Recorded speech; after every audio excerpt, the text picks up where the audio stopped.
मी डिसेंबर बोलतोय. स्क्रोल करू नका, जरा थांबा, श्वास घ्या आणि ऐका. मला माहिती आहे की 25 कधी 26 होणार यासाठी तुम्ही आतुरलेले आहात. तसं वाटणं अगदी स्वाभाविक आहे. या वर्षात कित्येक संधी हुकल्या असतील, हातातून कित्येक हात सुटले असतील, जिवलग मित्र वेगवेगळ्या शहरात पांगले असतील, जुन्या जखमा चिघळल्या असतील आणि फुंकर घालायला तुमच्या खेरीज कोणीच नसेल.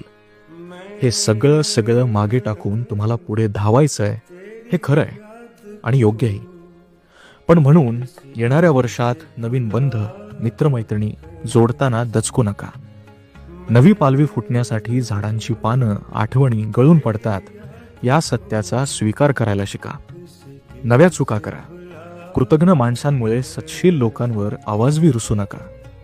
कचऱ्याचा ढीगही आठवडाभरात आपली जागा बदलतो.